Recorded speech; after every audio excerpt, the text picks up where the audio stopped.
Hi friends, എല്ലാവർക്കും മേജീസ് ക്രിയേഷൻസിൻ്റെ പുതിയൊരു എപ്പിസോഡിലേക്ക് സ്വാഗതം. നിങ്ങളെല്ലാവരും ആദ്യമായിട്ടാണ് ഈ ചാനൽ കാണുന്നതെങ്കിൽ സബ്സ്ക്രൈബ് ചെയ്യാൻ മറക്കരുതേ. അങ്ങനെ രാജീവും ശിശിരയും കൂടി ഇപ്പോൾ സംസാരിക്കുന്നുണ്ട്. അവരുടെ കല്യാണക്കാര്യമാണ് സംസാരിക്കുന്നത്. ശിശിരി ഇപ്പോൾ രാജീവിനോട് പറയുന്നുണ്ട്, പെട്ടെന്ന് തന്നെ ഒരു തീരുമാനമെടുക്കണം. രാജീവേട്ടനോടൊപ്പം ജീവിക്കാനുള്ള തീരുമാനം ഞാൻ എടുത്തു കഴിഞ്ഞു. ശേഷം ഇപ്പോൾ കാണിക്കുന്നത് സച്ചി അവന്തികയുടെ വീട്ടിലെത്തിയിരിക്കുകയാണ്. ചിപ്പി സ്കൂളിൽ ചെല്ലാത്തത് കൊണ്ട് തന്നെ തിരക്കി വന്നിരിക്കുന്നതാണ് ഇപ്പോൾ സച്ചി. ആ രാക്ഷസി ഇവിടെ ഇല്ലെന്ന് തോന്നുന്നു. എന്തായാലും ചിപ്പിമോൾ സ്കൂളിൽ വരാഞ്ഞത് എന്തായിരിക്കും എന്ന് സച്ചി വിചാരിക്കുന്നുണ്ട്. എന്തായാലും ഇവിടം വരെ വന്നതല്ലേ, എന്ത് വന്നാലും ശരി ഇവിടെ നിന്ന് കയറി നോക്കിയിട്ട് പോകാം എന്ന് വിചാരിച്ച് ഇപ്പോൾ കോളിംഗ് ബെല്ലടിക്കുകയാണ് വീടിൻ്റെ. കുറേ നേരം ബെല്ലടിക്കുന്നുണ്ട്. ആരാ ഈ നേരത്തെ ഇങ്ങനെ ബെല്ലടിക്കുന്നത് എന്ന് പറഞ്ഞ് ജെനി ഇപ്പോൾ വളരെയധികം ദേഷ്യത്തോടെ പുറത്തേക്ക് വരികയാണ്. സച്ചിയെ കണ്ടിട്ട് ഇത് അയാളല്ലേ എന്ന് കരുതി ഇപ്പോൾ അവന്തിക പറഞ്ഞ കാര്യം ആലോചിക്കുകയാണ് ജെനി. ചിപ്പിമോളെ ഇന്ന് സ്കൂളിലേക്ക് കണ്ടില്ലല്ലോ, എന്താ വരാത്തത് എന്ന് സച്ചി ഇപ്പോൾ ജെനിയോട് ചോദിക്കുന്നുണ്ട്. ഇത് കേട്ട് ജെനി പറയുന്നുണ്ട്, എല്ലാ കാര്യങ്ങളും തന്നോട് പറയേണ്ട ആവശ്യമില്ലല്ലോ, താൻ പോയേ, നിങ്ങൾ കാരണമാണ് പ്രശ്നങ്ങൾ മുഴുവനും ഉണ്ടായത് എന്ന് ജെനി പറയുന്നു. ഉടനെ സച്ചി പറയുന്നുണ്ട്, അല്ല, ഞാൻ കാരണമല്ല പ്രശ്നങ്ങളൊന്നും ഉണ്ടായത്, ഞാൻ മോളെ ഒന്ന് കണ്ടിട്ട് പോയിക്കോളാം എന്ന് സച്ചി പറയുന്നു. ഇത് കേട്ട് ജെനി പറയുന്നുണ്ട്, കാണാൻ സാധിക്കില്ല എന്ന്. ഉടനെ സച്ചി ചോദിക്കുന്നു, അതെന്താ കാര്യമെന്ന്. അപ്പോൾ ജെനി പറയുന്നുണ്ട്, നിങ്ങൾ വന്നാൽ വീട്ടിൽ കയറ്റരുതെന്ന് മാഡം കർശനമായി പറഞ്ഞിട്ടുണ്ട് എന്ന് ജെനി പറയുന്നുണ്ടോ. അങ്ങനെ പറയുമ്പോൾ സച്ചി പറയുന്നു, അതിന് അവരിവിടെ ഇല്ലല്ലോ. ഉടനെ ജെനി ഇപ്പോൾ ചോദിക്കുന്നുണ്ട്, അത് നിങ്ങൾക്കെങ്ങനെ അറിയാം? ഞാൻ മേഡത്തിൻ്റെ ജോലിക്കാരിയാണ്, എനിക്ക് മേഡം പറയുന്നതേ അനുസരിക്കാൻ പറ്റൂ എന്ന് ജെനി പറയുന്നു. അങ്ങനെ ഇപ്പോൾ സച്ചി വീണ്ടും വീണ്ടും പറയുന്നുണ്ട് ജെനിയോട് ചിപ്പി മോളെ കാണണമെന്ന്. അങ്ങനെ ജെനി പറയുന്നു, പനിയായിട്ട് കിടക്കുന്ന കൊച്ചിനെ വിളിക്കാനൊന്നും കഴിയില്ലെന്ന് പറയുന്നു. ഇത് കേട്ട് വളരെയധികം ടെൻഷനോടെ സച്ചി ഇപ്പോൾ ചോദിക്കുന്നുണ്ട്, എന്താ പറഞ്ഞത്, പനിയോ? എന്നിട്ട് ഹോസ്പിറ്റലിൽ കൊണ്ടുപോയില്ലേ, മോൾ എവിടെ എന്ന് ചോദിച്ച് സച്ചി ഇപ്പോൾ അകത്തേക്ക് കയറാൻ തുടങ്ങുന്നുണ്ട്. ഉടനെ ജെനി വാതിൽ അടച്ചിട്ട് പറയുന്നു, താനിത് അങ്ങോട്ട് ഈ ഇടിച്ചു കയറി പോകുന്നത്, അങ്ങോട്ട് മാറി നിൽക്ക്, ഇതിനകത്ത് കയറാൻ സാധിക്കില്ല എന്ന് പറഞ്ഞ് വാതിലടയ്ക്കുന്നുണ്ട്. നിങ്ങളിതിനകത്ത് കയറിയാൽ എൻ്റെ ജോലിയാണ് പോകുന്നത്. അങ്ങനെ ജെനി വാതിലടയ്ക്കുമ്പോൾ ആദ്യം ഇവിടെയുള്ളവർക്ക് കുറച്ച് മനുഷ്യത്വം വേണമെന്ന് പറഞ്ഞ് സച്ചി ഡോറ് തുറന്ന് അകത്തേക്ക് കയറുകയാണ്. ചിപ്പിയെ കിടന്ന് വിളിക്കുന്നുണ്ട് സച്ചി. ഇത് കേട്ട് ജെനി പറയുന്നുണ്ട്, എഴുന്നേക്കാൻ പോലും വയ്യാത്ത കൊച്ചിനെ ഞാൻ എങ്ങനെ വിളിക്കാനാണെന്ന്. ഉടനെ സച്ചി ചോദിക്കുന്നു, ഈശ്വര, എന്നിട്ട് നിങ്ങൾ ഡോക്ടറെ കാണിച്ചില്ലേ, ഹോസ്പിറ്റലിൽ പോകാം എന്ന് പറഞ്ഞിട്ട് ആ കൊച്ച് സമ്മതിക്കണ്ടേ എന്ന് ജെനി പറയുന്നുണ്ട്. എന്നിട്ട് മോളെവിടെ എന്ന് സച്ചി ചോദിക്കുമ്പോൾ അവിടെയുണ്ടെന്ന് പറഞ്ഞ് കാണിച്ചു കൊടുക്കുകയാണ് ജെനി. റൂം കാണിച്ചു കൊടുക്കുന്നു ചിപ്പി കിടക്കുന്നത്. അങ്ങനെ ഇപ്പോൾ സച്ചി അവിടേക്ക് ചെന്ന് ചിപ്പിയെ കാണുന്നു. ചിപ്പിയെ കണ്ടിട്ട് ചിപ്പി മോളെ വിളിക്കുന്നുണ്ട്. എന്നിട്ട് ജെനിയോട് പറയുന്നുണ്ട്, നിങ്ങൾക്കെങ്കിലും കുറച്ച് മനുഷ്യത്വം കാണിച്ചു കൂടി ഈ കുട്ടിയോട് എന്നൊക്കെ സച്ചി പറയുമ്പോൾ ജെനി പറയുന്നുണ്ട്, നിങ്ങൾ കാരണമല്ല ഈ പ്രശ്നമൊക്കെ ഉണ്ടായത്, മര്യാദയ്ക്ക് ഇവിടെ നിന്ന് ഇറങ്ങിപ്പോകാൻ നോക്ക്. ഞാനെങ്ങാനും ഇയാൾ ഇതിനകത്ത് കയറ്റിയെന്ന് മാഡം അറിഞ്ഞാൽ എന്നെ കൊന്നു കൊല വിളിക്കും. മോളെ ഞങ്ങൾ എങ്ങനെയെങ്കിലും ഹോസ്പിറ്റലിൽ കൊണ്ടുപോയിക്കോളാം എന്ന് ജെനി പറയുന്നു. ഉടനെ സച്ചി പറയുന്നുണ്ട്, വയ്യാതായാൽ കുട്ടിയെ ഹോസ്പിറ്റലാണ് കൊണ്ടുപോകേണ്ടത്, അതിന് നിങ്ങളെന്തിനാ എന്നെ തടയുന്നത്? ഈ അവസ്ഥയിൽ ഈ കുഞ്ഞ് ഇവിടെ കിടന്നാൽ തന്നെ എന്നിങ്ങനെ സച്ചി പറയുമ്പോൾ ഉടനെ ഇപ്പോൾ പേടിച്ചിട്ട് ജെനി പറയുന്നുണ്ട്, എൻ്റെ പൊന്ന് സാറേ, ഞാൻ പേടിച്ചിട്ടാണ് ഇങ്ങോട്ടേക്ക് കയറല്ലേ എന്ന് പറഞ്ഞത്. ഈ കുഞ്ഞിൻ്റെ കാര്യത്തിൽ ഞാനകെ വെപ്രാളപ്പെട്ടിരിക്കുകയായിരുന്നു. മേഡം ബോംബെയിൽ ഒരു കോൺഫറൻസിന് പോയതാണ്, സാറ് വന്നാൽ കയറ്റല്ലേ എന്ന് പ്രത്യേകം എന്നോട് പറഞ്ഞിട്ടുണ്ടായിരുന്നു. അതുകൊണ്ടാണ് ഞാൻ സാറിനെ ഇവിടേക്ക് കയറ്റാഞ്ഞത് എന്ന് ജെനി പറയുമ്പോൾ സച്ചി ചോദിക്കുന്നുണ്ട്, നിങ്ങളൊരു മനുഷ്യ സ്ത്രീയാണോ? നിങ്ങൾ ഈ കുഞ്ഞിനെ കൊല്ലാനാണോ ഉദ്ദേശം? ഈ കുഞ്ഞിനെ ഒന്ന് ഹോസ്പിറ്റലിൽ കൊണ്ടുപോകാനുള്ള മനസ്സ് പോലും നിങ്ങൾക്കില്ലേ? കുഞ്ഞിനെ നോക്കാനല്ലേ അവർ നിങ്ങൾക്ക് ശമ്പളം തരുന്നത്. ഉടനെ ജെനി ഇപ്പോൾ പറയുന്നുണ്ട്, എൻ്റെ പൊന്ന് സാറേ, ഞാൻ ഒരുപാട് പേരെ വിളിച്ചു, ആരും വന്നില്ല എന്ന് പറയുമ്പോൾ സച്ചി ചോദിക്കുന്നുണ്ട്, എന്നിട്ടാണോ നിങ്ങൾ എന്നോട് ഇങ്ങനെ പെരുമാറുന്നത് എന്ന്. കുഞ്ഞിനെ എന്തായാലും ഞാൻ ഹോസ്പിറ്റലിലേക്ക് കൊണ്ടുപോയിക്കൊള്ളാം, എന്താ സംഭവിക്കുന്നതെന്ന് ഞാൻ നോക്കട്ടെ, വാ മോളെ നമുക്ക് ഹോസ്പിറ്റലിലേക്ക് പോകാമെന്ന് പറഞ്ഞ് ഇപ്പോൾ ചിപ്പിയെ ഇങ്ങനെ വാരി കൈക്കുള്ളിലേക്ക് എടുത്തുകൊണ്ട് പോവുകയാണ് സച്ചി. അങ്ങനെ ഇപ്പോൾ സച്ചി പോകാൻ തുടങ്ങുമ്പോൾ പുറത്ത് ഒരു കാറ് വരുന്നുണ്ട്. വന്നത് മറ്റാരുമായിരുന്നില്ല, അർച്ചനയും ഗോകുലും ഗൗരിയും കൂടിയായിരുന്നു. ഇത് കണ്ടിപ്പോൾ ജെനി പറയുന്നുണ്ട്, കർത്താവേ, ചതിച്ചല്ലോ, ഇപ്പോഴെങ്ങാനും അവർ സച്ചി സാറിനെ കണ്ടാൽ അവരത് മേഡത്തോട് പറഞ്ഞു കൊടുക്കും എന്ന് മനസ്സിൽ വിചാരിക്കുന്നുണ്ട് ജെനി. ആരാ വന്നത് എന്ന് സച്ചി ചോദിക്കുമ്പോൾ ജെനി പറയുന്നുണ്ട്, സച്ചി സാറെ, ആകെ കുഴപ്പമായി, ആ വക്കീൽ ഡോക്ടറെയും കൂട്ടി വന്നതാണ്. ഞാനാണെങ്കിൽ വക്കീൽ സാറിൻ്റെ ഭാര്യയെ വിളിച്ചിരുന്നു, ഒന്ന് ഹോസ്പിറ്റലിൽ പോകാൻ വേണ്ടി, ഡോക്ടറെയും കൂട്ടിയിട്ടാണ് അവർ വന്നിരിക്കുന്നത് എന്ന് ജെനി പറയുമ്പോൾ സച്ചി പറയുന്നുണ്ട്, അവർ വരട്ടെ, മോളെ പരിശോധിക്കട്ടെ എന്ന് പറയുന്നു. ഉടനെ ജെനി പറയുന്നുണ്ട്, അതല്ല സാറേ, സാറിന് ഇവിടെ വെച്ച് അവർ കണ്ടാൽ ആകെ പ്രശ്നമാകും. അവരാണെങ്കിൽ മേഡത്തിൻ്റെ വലിയ അടുപ്പക്കാരാണ്. സാറിനെ ഇവിടെ വെച്ച് കണ്ട കാര്യം മേഡത്തിനോട് പറഞ്ഞു കൊടുക്കും, പിന്നത്തെ കാര്യം ഞാൻ പറയേണ്ടതില്ലല്ലോ എന്നൊക്കെ ഇങ്ങനെ ജെനി പറയുമ്പോൾ ഇനിയിപ്പോൾ എന്ത് ചെയ്യും എന്ന് സച്ചി ചോദിക്കുന്നു.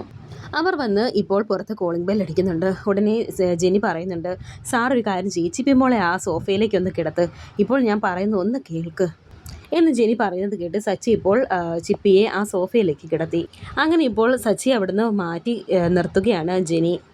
അങ്ങനെ സ്റ്റോർ റൂമിലേക്ക് കൊണ്ട് നിർത്തുന്നുണ്ട് ജെനി സച്ചിയെ. ഇതെന്താ ബെല്ലടിച്ചിട്ടും വാതിൽ തുറക്കാത്തത് എന്ന് അർച്ചന ഗോകുലിനോട് ചോദിക്കുന്നുണ്ട്. അവർ വന്നതിന് ഞാനെന്തിനാ ഇതിൽ കയറി ഒളിച്ചിരിക്കുന്നത് എന്ന് സച്ചി ചോദിക്കുമ്പോൾ ജെനി പറയുന്നുണ്ട്, ദയവ് ചെയ്ത് എന്നെ കൊലയ്ക്ക് കൊടുക്കരുത്. സാറിനെ ഇവിടെ കയറ്റിയെന്ന് അറിഞ്ഞാൽ എൻ്റെ പണി പോകും. വീട്ടിലാണെങ്കിൽ ഒരുപാട് പ്രാരാബ്ദങ്ങളുള്ളതാണ് എന്നൊക്കെ ജെനി പറയുന്നു. അങ്ങനെ ഇപ്പോൾ കോളിംഗ് ബെൽ അടിക്കുന്നത് കേട്ട് ഒരുവിധം ജെനി ഓടിച്ചെന്ന് വാതിൽ തുറക്കുന്നുണ്ട്. ചിപ്പിമോൾ എവിടെ എന്ന് ചോദിക്കുമ്പോൾ അകത്തുണ്ടെന്ന് പറയുന്നുണ്ട് ജെനി. അങ്ങനെ ഇപ്പോൾ ഡോക്ടർ അകത്തേക്ക് വരുമ്പോൾ തന്നെ ജെനി സോഫയിൽ കിടക്കുന്നത് കാണുന്നു. അങ്ങനെ അവിടേക്ക് ചെന്ന് ഡോക്ടർ ഇപ്പോൾ ചിപ്പി മോളെ പരിശോധിക്കുന്നുണ്ട്. വയ്യാത്ത മോളെ ഇങ്ങനെ സോഫയിലാണോ കിടത്തുന്നത് എന്ന് അർച്ചന ഇപ്പോൾ ചോദിക്കുന്നുണ്ട്. ഞാൻ മോളെ എടുത്ത് ഹോസ്പിറ്റലിലേക്ക് പോകാൻ തുടങ്ങിയപ്പോഴാണ് നിങ്ങൾ വന്നത് എന്നിപ്പോൾ ജെനി ഒരു കള്ളം പറയുന്നുണ്ട്. ഡോക്ടർ മോളെങ്കിൽ നമുക്ക് ഹോസ്പിറ്റലിലേക്ക് ഷിഫ്റ്റ് ചെയ്താലോ എന്ന് ഗോകുൽ ചോദിക്കുന്നുണ്ട്. അങ്ങനെ ഡോക്ടർ ഇപ്പോൾ കുട്ടിക്ക് ഇഞ്ചക്ഷൻ കൊടുക്കുന്നുണ്ട്. പനി വരാനുണ്ടായ സാഹചര്യങ്ങൾ ഇങ്ങനെ തിരക്കുന്നുണ്ട് ഡോക്ടർ. ഇത് കേട്ട് ഇപ്പോൾ ഗോകുൽ ഇപ്പോൾ ഡോക്ടറോട് പറയുന്നുണ്ട് സ്കൂളിൽ വെച്ച് ചെറിയൊരു പ്രശ്നമുണ്ടായിരുന്നു എന്ന്. അങ്ങനെ ഇപ്പോൾ കുറച്ച് വെള്ളം ചൂടാക്കിക്കൊണ്ട് വരാൻ ജെനിയോട് ഡോക്ടർ ആവശ്യപ്പെടുന്നുണ്ട്. കുട്ടിയുടെ മനസ്സിനേറ്റ ആഘാതമാണ് ഈ പനിയുടെ കാരണം, സാരമില്ല, ഞാൻ കുറച്ച് മരുന്ന് തരാം, അത് കൊടുത്താൽ മതി എന്ന് ഡോക്ടർ പറയുന്നുണ്ട്. ഹോസ്പിറ്റലിലേക്ക് ഷിഫ്റ്റ് ചെയ്യേണ്ടേ എന്ന് ഇപ്പോൾ അർച്ചന ചോദിക്കുമ്പോൾ ഡോക്ടർ പറയുന്നുണ്ട്, വേണ്ട, അതിൻ്റെ ആവശ്യമില്ല, തൽക്കാലം ഈ മരുന്ന് കൊടുത്താൽ മതി എന്ന് പറയുന്നുണ്ട് ഡോക്ടർ. 2 മണിക്കൂർ ഇടവിട്ട് കുട്ടിക്ക് മരുന്ന് കൊടുക്കണം എന്ന് ഡോക്ടർ പറയുന്നുണ്ട്. എന്നിട്ട് ഈ കുട്ടിയുടെ അമ്മ എവിടെയെന്നും ഡോക്ടർ ചോദിക്കുന്നു. ഒരു മീറ്റിങ്ങിന് പങ്കെടുക്കാൻ പോയതാണ്, പോകുമ്പോൾ കുഞ്ഞിന് പനിയില്ലായിരുന്നു എന്ന് ഗോകുൽ ഇപ്പോൾ ഡോക്ടറോട് പറയുന്നുണ്ട്. അത് ശരി, എങ്കിൽ ഈ മരുന്നുകളൊക്കെ കൊടുത്താൽ മതി എന്ന് എല്ലാം പറഞ്ഞ് അർച്ചനയെ ഏൽപ്പിക്കുകയാണ് ഡോക്ടർ.